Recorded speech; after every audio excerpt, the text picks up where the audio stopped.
Hi, my name is Molly Barton. I just turned 18. I'm a senior in high school.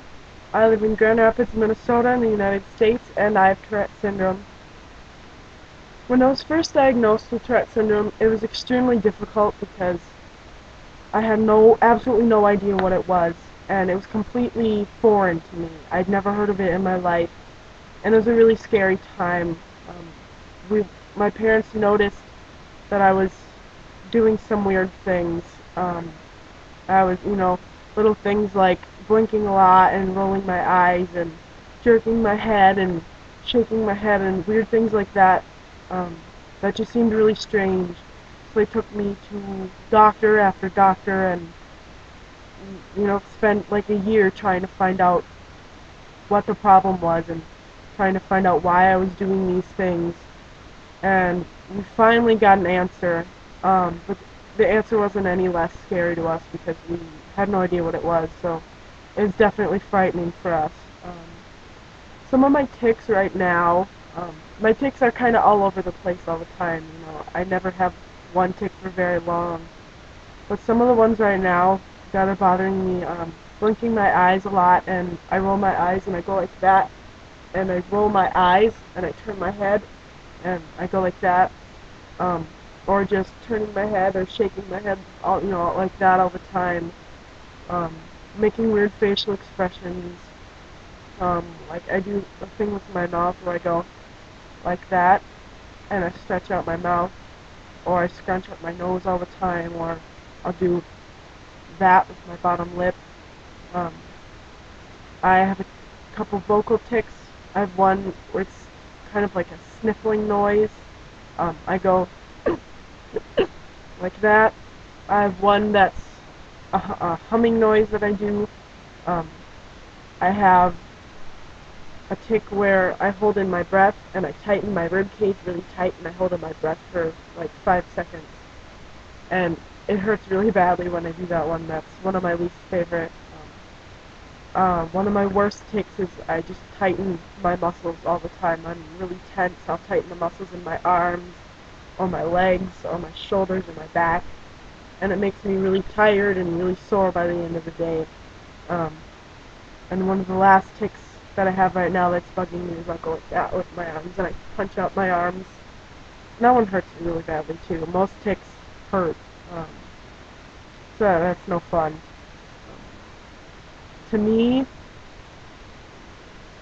a tic feels like a hiccup in a way because with the hiccup, you can feel it inside you. You know it's coming, and but you can't stop it. Um, and that's kind of what a tic feels like. With a tic, you know it's there and you know it's coming, but you can hold it. Try and force yourself to hold it in for as long as you can, but in the end, you just have to do it. You have to let it out. Um, I do have a few associated conditions. I have ADD, which is attention deficit disorder. I have OCD, which is obsessive compulsive disorder. I have some anxiety issues. I've struggled with depression before. I have some sensory issues with things I eat and things I wear and things like that. Um, my associated conditions, those I think are just as hard to deal with as just tics themselves because they're all over the place and most people don't understand them. They don't know what it's like to deal with those either. And um, OCD and ADD especially are some of the hardest things for me to deal with. They're the things, along with my tics, that affect my daily, everyday life just as much as my tics do. In class, I find myself holding my tics back a lot because I was bullied terribly when I was younger, ever since I was 6 or 7. And, there comes a point where kids pick on you and make fun of you so much that you just try and hide the one thing that makes them pick on you and makes them mock you and make fun of you. So I find myself holding back my tics a lot in school.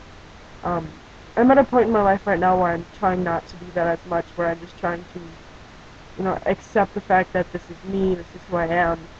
This My Tourette syndrome isn't gonna go away. It's always gonna be there. So there's no point in trying to hide it. It only makes me feel worse. So I try to hold them back at school, but um, that's just kind of a natural reaction for me after being bullied for so long. Um, but sometimes, you have those days where, your tics build up and up and up, and you just can't hold it in anymore. So there are times when I tic in class, and it's definitely hard because it's hard when I'm trying to do my homework or I'm trying to listen to the teacher, and I just can't focus on it, and or if I have tics that are distracting other people, um, that's terrible too, because I don't want to get in the way of their learning. I don't want to get in the way of what they're doing. So it's hard to tic in class. Also, it's kind of a double negative. You know, if you tic in class, it distracts you and it distracts other people. But if you hold back your tics, it's not any easier, and it physically hurts too. So there's really no easy solution there. Um, but if I have a day where I'm holding back my tics a lot at school, I usually do let them out when I get home, but it's usually when I'm just in my room by myself relaxing or doing, whatever I want to do. That's usually when my tics come out the most, when I'm just by myself and doing my own thing. Um, and I don't like it, I guess, because I'd like to be just comfortable with myself and, you know, tick whenever I need to tick, but that's not something that comes easy for, I think, most people with Tourette syndrome. It's something that you have to work really long and hard at, but I'll definitely get there eventually. I just have to keep on working at that and um, keep on trying.